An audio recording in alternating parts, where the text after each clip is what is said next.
The Red Lamp by Peter Ellery. Extract from the private papers of Group Captain James Penfold, DSO, DFC, RAF retired. I'd taken command of Hatha in January 43 as replacement for Wing Commander Bartlett. Rumour had it he'd ended up in hospital with his nerve gone and a taste for brandy. Hatha Airfield was already developing a reputation for unexpected losses, and it was my job to make sure those rumours didn't stick. Things like that could have a nasty habit of taking hold if they weren't nipped in the bud. It wasn't just pilots. Ground crew and even canteen staff were all prone to superstition. It was understandable.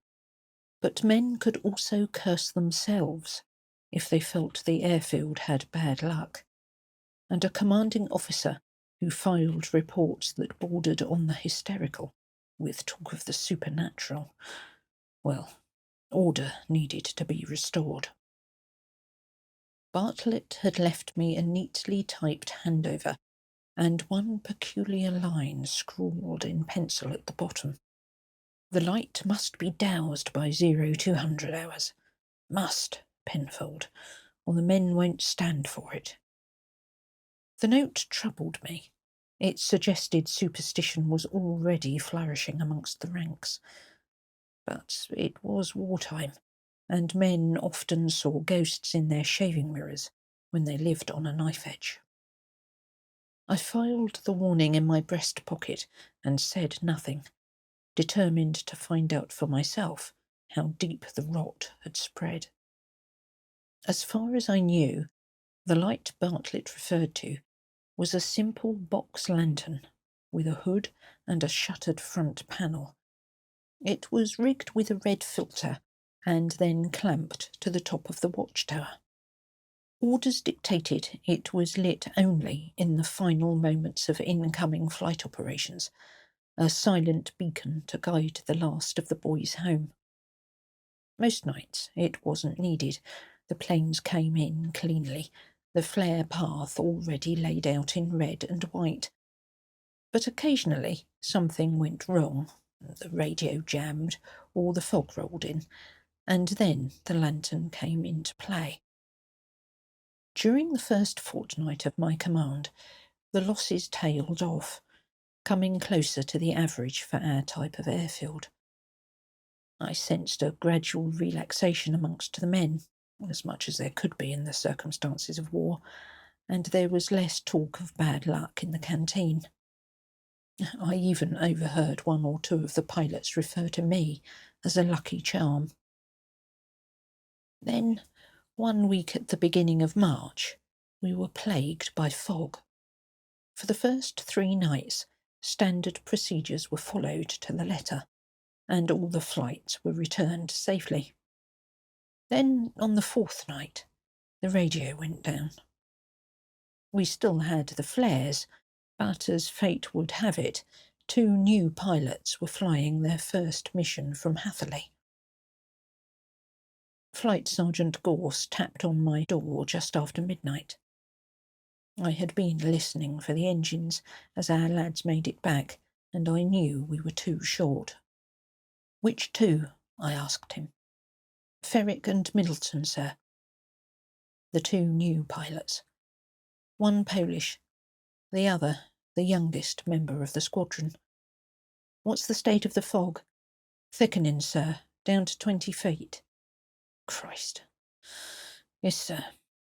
You'd better send someone up to the tower to light the lantern." He hesitated for a moment. "Any problem with that, Flight Sergeant?" "No, sir." "Then I suggest you get on with it." "Very good, sir." He turned at the door. "Wing Commander Bartlett always used to—" "Wing Commander Bartlett is no longer in charge here, Gorse." I picked up my pen and began writing again. "No, sir." It was another 40 minutes before I heard the drone of a Merlin engine.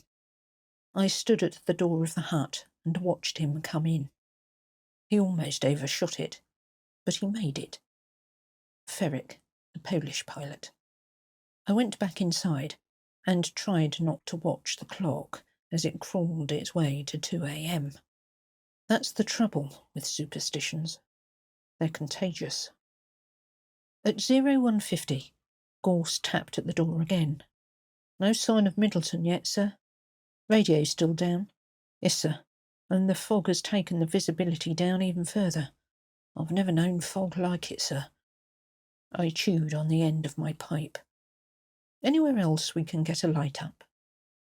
Middleton had only been here 2 days, and I didn't want to have to write the letter to his parents so soon. I'd barely spoken half a dozen words to the lad. There's space for another lantern at the very top of the radio tower, sir, but... Gorse tailed off before rallying. But if that's lit after 0200 hours, and he hasn't come back, the men will start to talk again. I nodded. Well, we can't leave Middleton up there on his own in this bloody fog. I placed my pipe carefully in the ashtray and stood up. I'll take it up there myself. But tell me, what exactly is the problem with 0200 hours and that lamp? I was confident enough to think that the power of suggestion wouldn't work on me, and I didn't want some fool coming down from the tower with stories of fey lights or boggarts or whatever it was they suffered from in this neck of the woods. I'm not saying it's true, sir, but it's said that if you leave the light on too long, someone or something always answers it. I see. Well, let's hope it's Middleton. Visibility had shrunk to 12 feet on the ground, but there was a chance it thinned higher up. The watchtower was 35 feet high, topped by a small control room, and lighting the red lantern there involved a simple process of opening the hatch in the ceiling and poking it out. The radio tower was a different matter. It was 85 feet to the top, and nothing but wood and wire. A climb meant a few minutes of effort in daylight, but in these conditions it would be like climbing through milk. But I was damned if I was going to lose a plane for the sake of 5 minutes exertion, and I had the feeling that this was somehow a test for me in the eyes of the men. Is the lamp up there, Flight Sergeant? No, sir. I'll fetch it for you. I thought it best to use one of the other lamps on top of the tower. You know how superstitious pilots can be. He came back a few moments later and handed me the lamp. To me, it looked no different from any of the other lanterns we had on base. It's easy to light, sir. You needn't worry about that. He placed an unfortunate emphasis on the word that, and hastily added, I mean, you'll need to concentrate on not slipping. Thank you, Gorse. I'll take it from here. How overdue is he? Gorse looked at his watch, tilting it towards the pale, insignificant light from my office as it struggled through the mere 4 feet to where we stood. Despite the darkness, despite the white cloud that surrounded us, I saw him pale. It's 0210, sir.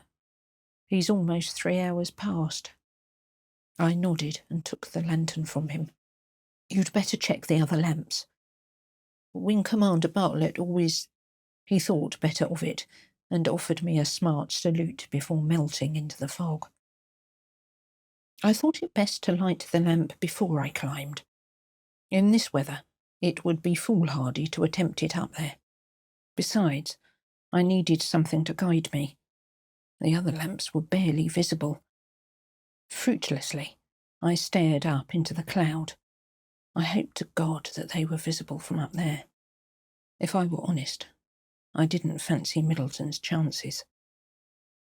The climb up the radio mast was surprisingly easy. The struts were thicker and more solid than I'd anticipated, and the rough wood provided something of a surer grip in the fog. I had gone perhaps halfway when I thought I heard the far-off drone of a merlin circling wide. There was no time to lose, and I hurried up the remaining struts to the top of the tower. The fog was thinner. Even that paltry 50-odd feet had made a difference. The runway lights were just visible. The question now was whether Middleton had the skill and the nerve to land his crate. I held the lantern aloft, and the throaty sound of the engine grew closer. The white warning light at the top of the mast was only a few feet above me, but the red lamp would help guide him, give him somewhere to look for the runway flares below. He banked again, lower this time. I swung the light from side to side as he approached, hoping to God that he wouldn't misjudge the situation and take my ruddy head off. The engine throbbed, louder, closer, so close I could feel the air pulse around me as the sound vibrated in my ears. Then, out of the murk, the hurricane appeared, its propeller spinning the fog aside. But its landing gear wasn't down, and there was something wrong with its belly. He was too low, and he was heading straight for me. Idiotically, I ducked, still holding the red light above my head. He was so close that the draft almost knocked me over. As I clung to the mast, the red beams somehow slanted across the cockpit, showing me the pilot. For a breathless second, I thought the hurricane was going to land on top of me. And then it passed me by. Silent. No engines. No heat. No weight. In less than a second, it was gone. And there was no landing. And no crash. The air was still. The following morning, I received a call advising me that Middleton had crashed some 30 miles away. He hadn't suffered. A German bullet had got him clean through the head. But I knew that, for I'd seen it, as Middleton turned to look at me in those red beams.